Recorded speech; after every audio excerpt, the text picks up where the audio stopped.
ที่อุทยานแห่งชาติน้ำตกเอราวัณค่ะทุกคนแต่คืออยากจะบอกว่าเขาห้ามพูดเพราะฉะนั้นถ้าเราจะเดินเที่ยวกันเราต้องเงียบๆค่ะบอกเลยเราเหมือนตีนแมวครับ ไปด้วยกันค่ะ ตอนนี้เราอยู่กันที่ชั้นที่1ของน้ำตกเอราวัณนะคะเอาหรอกำลังเดินเข้าค่ะกำลังเดินเข้าค่ะ เราจะพาให้ทุกคนนะคะไปพบถึง7ชั้นเลยค่ะว่ามันมีอะไรบ้าง แต่ถ้าหากว่าใครจะมาเที่ยวที่นี่นะคะ การแต่งกายก็เป็นเรื่องสำคัญนะคะ ต้องมีรูปแปะขึ้นดังนี้ ที่นี่เปิดกี่โมงแล้วพี่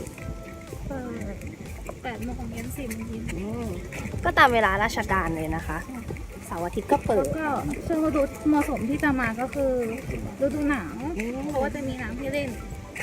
ฤดูร้อนจะไม่มีน้ำ นะคะกฎของการมาน้ำตกนะคะฤดูร้อนไม่มีน้ำฤดูหนาวลงไม่ได้คนหนาวเกิน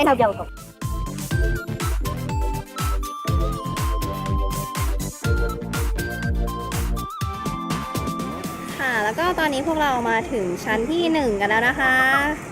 มาดูกันเลยพวกเราเก็บผ้าไปฝากกันแล้วเห็นไหมคะชั้นที่1 ยังเหลืออีก 6 ชั้นนะคะ เราจะต้องไปคว้าชั้นที่ 7 ให้ได้ค่ะ ไปกันค่ะ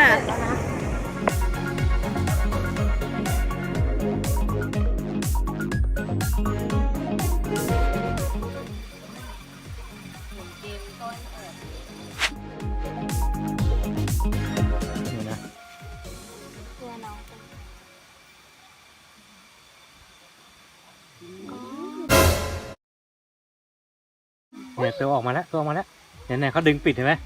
เขามาดึงปิด พอรู้ว่าไม่ใช่เหยื่อใช่ไหมคะ เออ พี่อายนะนี่ โชคดีนะเห็นตัวมันเนี่ยรัง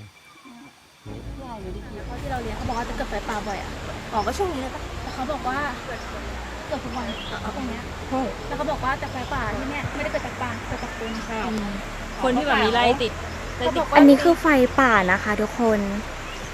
คือไหม้ทั้งภูเขาเลยค่ะ ใช่ใช่ที่ใช่ไหม ต้นไม้หลายต้นหายไปเยอะมาก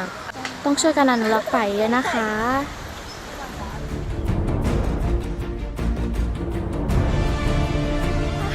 ค่ะทุกคน จากบันไดที่พวกเราเพิ่งขึ้นมาเมื่อกี้นะคะ อีกนิดเดียวก็จะถึงชั้น7แล้วค่ะ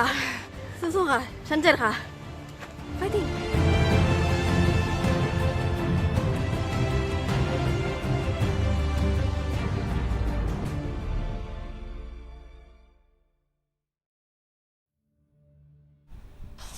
คุณคือผู้พิชิตค่ะ